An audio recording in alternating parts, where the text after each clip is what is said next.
నమస్తే. శ్రీ గురుభ్యో నమః. శ్రీమాత్రే నమః. ఆదిత్యాయ చ సోమాయ మంగళాయ బుధాయ చ గురు శుక్ర శనిభ్యే రాహవే కేతవే నమః. జపాకుసుమ సంకాశం కాశ్యపేయం మహాధృతిం తమోరం సర్వపాపగ్నం ప్రణతోస్మి దివాకరం. ప్రస్తుతం ప్రతి మాసం చెప్పుకున్నట్టుగా ఈ మాసంలో మాస ఫలితాలు ముఖ్యంగా సెప్టెంబర్ 2024 గాను మాస ఫలితాలు ఎలా ఉన్నాయి, గ్రహగతులు ఎలా ఉన్నాయి, మన యొక్క స్థితి యుతి ఎలా ఉంది చూద్దాం. ముఖ్యంగా ముందుగా దీనికి సంబంధించి గ్రహస్థితి ఎలా ఉంది. సెప్టెంబర్ మాసంలో ఉన్నటువంటి గ్రహస్థితి కనుక మనం చూసినట్టయితే శని కుంభంలో వక్రించి ఉన్నాడు, గురువు వృషభంలో ఉన్నాడు, రాహువు మీనంలో, కేతువు కన్యలో. ఇది మనకు తెలిసినటువంటి విషయం. ఇక మిగతా గ్రహాలు కనుక చూసినట్టయితే మిథునంలో కుజుడు ఉన్నాడు, కర్కాటకంలో చంద్రుడు దాదాపుగా కర్కాటకంలో మొదలై ప్రతి 2.5 రోజులకి చొప్పున మారుతూ మళ్ళీ మిథునం వరకు ఈ నెలంతా తిరుగుతాడు.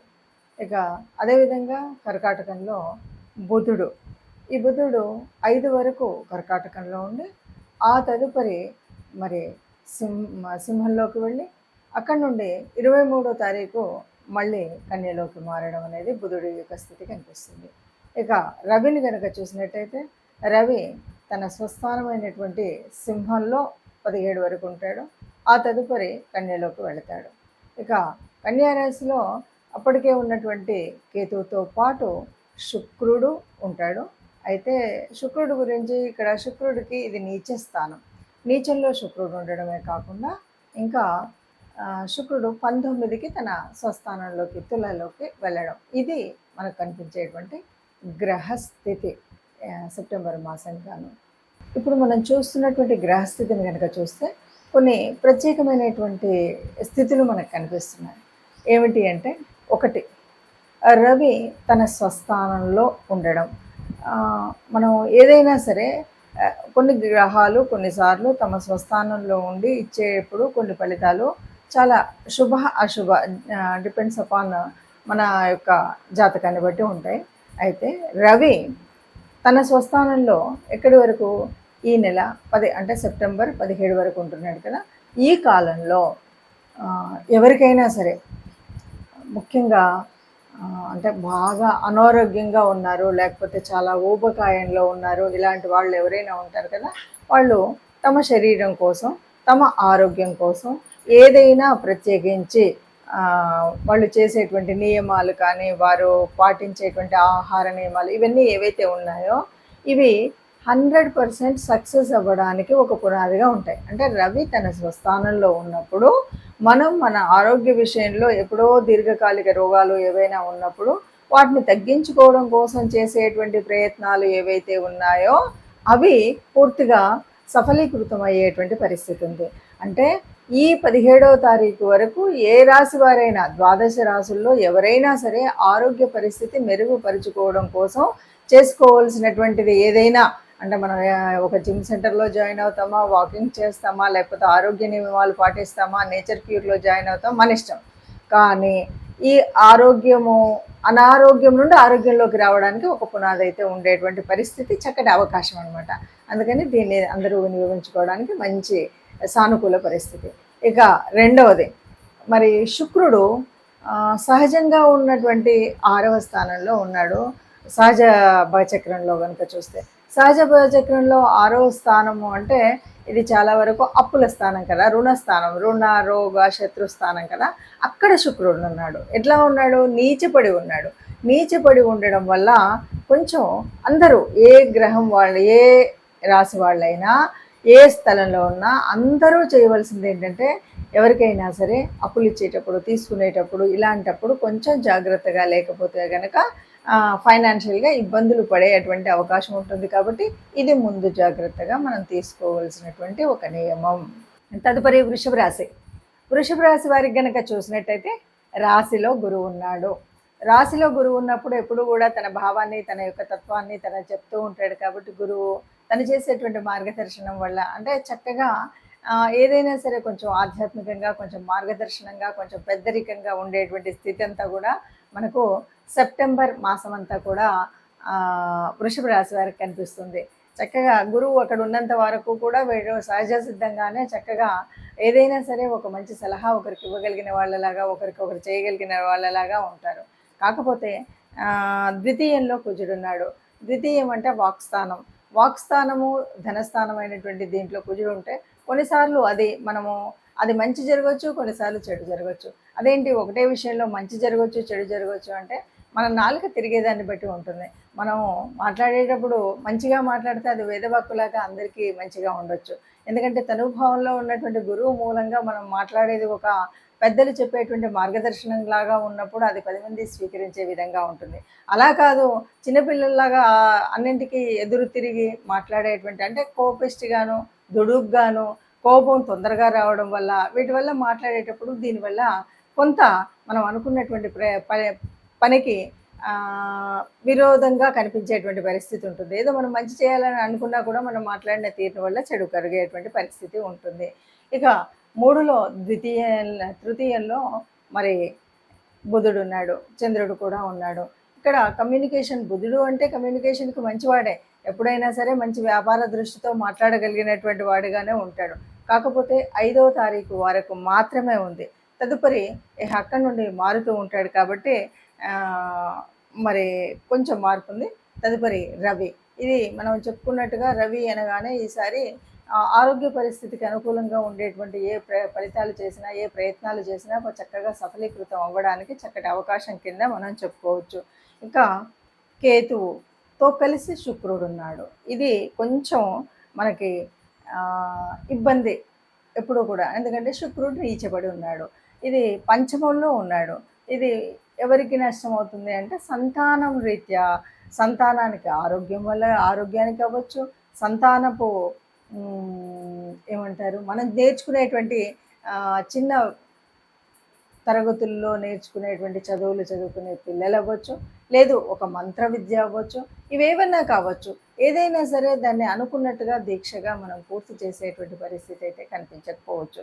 అలాగే సంతానము ఎవరైనా గర్భిణీతో ఉన్నటువంటి స్త్రీమూర్తులు ఎవరైనా వారు ఉన్నప్పుడు కూడా కొద్దిగా జాగ్రత్త పడవలసినటువంటి అవసరం అయితే ఉంటుంది. ఇది మొత్తంగా చెప్పాలి అంటే సంతానానికి కొంత ఇబ్బంది కలిగేటువంటి పరిస్థితి అయితే ఉంటుంది. అయితే ఇదంతా కూడా ఎప్పటి వరకు, కేవలం శుక్రుడు ఈ రాశులు 19 వరకు ఉంటాడు, తదుపరి మారుతాడు, ఆ తర్వాత వేరు ఉంటుంది.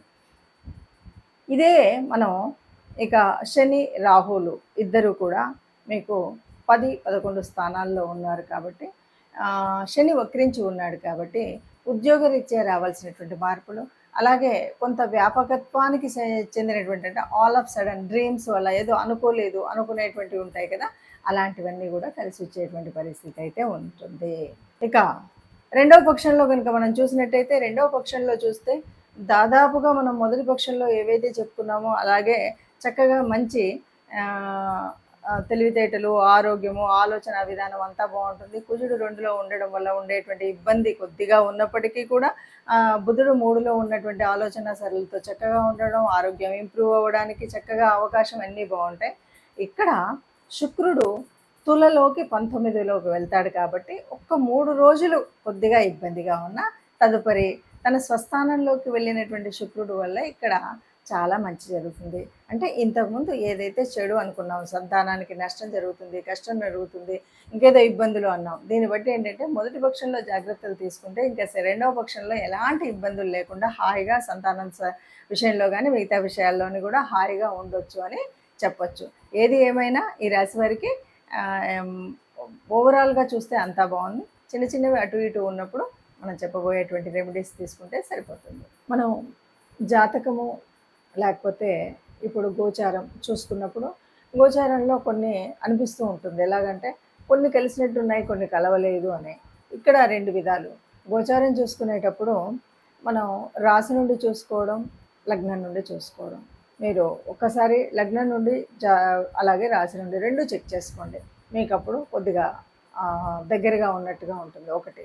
ఇక రెండవది, ఏది ఏమన్నా సరే గోచార రీత్యా అంటే కొన్ని కోట్ల మంది ఉండేటువంటి ఇందులో ఇది సహజంగా మనకే వర్తిస్తుందా అంటే చెప్పడము అంత సులభమైనటువంటిది కాదు. ఎందుకంటే కేవలం గోచారరీత్యా మనం చేసేటువంటి ఫలితాలు కేవలం 40, 30, 40 మధ్యలో ఉంటాయి. యాక్యురేట్‌గా కావాలి అని అనుకున్నప్పుడు తప్పనిసరిగా మనం చేయవలసింది ఏమిటి అంటే జన్మజాతకాన్ని చూపెట్టుకోవడమే. మన దగ్గరలో ఉన్నటువంటి ఎవరైనా సరే, మంచి నిష్ణాతులు ఎవరున్నా సరే, పండితుల దగ్గరికి వెళ్ళి జ్యోతిష్య శాస్త్ర రీత్యా ఉండేటువంటి మీ జన్మజాతకంలో మీకున్నటువంటి గ్రహస్థితులు, యుతులు, దృష్టులు, నడుస్తున్నటువంటి దశ, అంతర్దశ వీటన్నిటిని దృష్టిలో పెట్టుకొని చెప్పేటువంటిది జ్యోతిష్యం. కాబట్టి జ్యోతిషం లేదు అంటే ఒకటి ఇక్కడ ఎంతవరకు మనం చెప్తున్నాం అంటే ముందు జరగబోయేది జరుగుతున్నది. ఇప్పుడు మనం చెప్పుకున్నాం. ఇప్పుడు ఉన్నటువంటి రవి కానీ శుక్రుడు కానీ స్థితి వల్ల ఇది ఎందుకు అంటే మనకు మార్గదర్శనం చేయడం కోసమే. జ్యోతిషం ఎప్పుడు కూడా మీకు ఇలా రాబోయేదాన్ని మనం సవరించుకోవాలి, దాన్ని సర్దుకోవాలి, లేకపోతే దానికి అనుగుణంగా మనం ఉండాలి అని చెప్పేటువంటి పరిస్థితి. కాబట్టి దీన్ని మనం దృష్టిలో పెట్టుకోవాలి. ఇక రెమెడీస్ ఏదైనా సరే, రెమెడీస్ అంటే మనకు ప్రతిసారి మారుతున్నటువంటి వాటిలలో ముఖ్యంగా ఇప్పుడు ఉన్నటువంటి స్థితిలో అంటే నీచపడినటువంటి శుక్రుడు ఉండడం ఒకటి, తదుపరి రవి మంచి స్థానంలో ఉన్నాడు. కానీ మీ గ్రహాల్లో మీకు మీ జాతకంలో ఉన్నటువంటి వాటిని బట్టి కూడా మనం చేసుకోవాల్సింది ఏంటంటే ముఖ్యంగా శ్రావణ మాసం అనగానే శ్రావణ మాసంలో లక్ష్మీదేవి ప్రార్థన ఎక్కువగా ఉంటుంది. ఎటు చూసినా శ్రావణం దాటగానే మనకు వచ్చేటువంటిది సెప్టెంబర్లో ఏమవుతుంది, శ్రావణం చివరి నుండి వచ్చేసరికి మనకి భాద్రపదం వస్తుంది. భాద్రపదంలో మనం విఘ్నేశ్వరుడిని తలుస్తాం.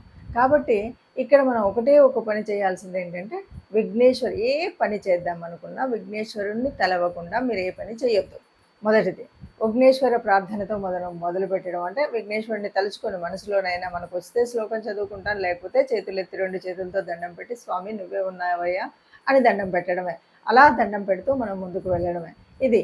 ఇక రెండవది వీలైనంత వరకు గోశాలకు వెళ్ళడమా, గోగ్రాసం ఇవ్వడమా, ఇది మన గోసేవ చేయడమా, ఈ మూడిట్లలో ఏది మీకు వీలవుతే, ఏది సులభమవుతే, ఏది అనువుగా ఉంటే దాన్ని చేయొచ్చు. గోమాతకి గోగ్రాసం తినిపించడం, గోశాలకు వెళ్ళి ఆ గోమాతని ప్రార్థించడము, అలాగే సేవ చేయడం. గోశాలలో సేవ చేయడం అనేటువంటిది అంత ఉత్తమమైంది ఇంకొకటి లేదు. ఈ మూడింట్లో మీకు ఏది వీలవుతే అది చేసినట్టయితే తప్పకుండా మనకు ఏదో చిన్నగా అటు ఇటుగా ఉన్నటువంటి ఆ చిన్నవి అంటే ఫైనాన్షియల్గా కానీ, మాట తీరులో కానీ, ఇంకేదైనా ఆరోగ్యరీత్యా కానీ ఉన్నటువంటి నష్టాలు కష్టాలు అన్నీ పోయి సుఖంగా ఉంటాము అని చెప్పచ్చు. నమస్తే.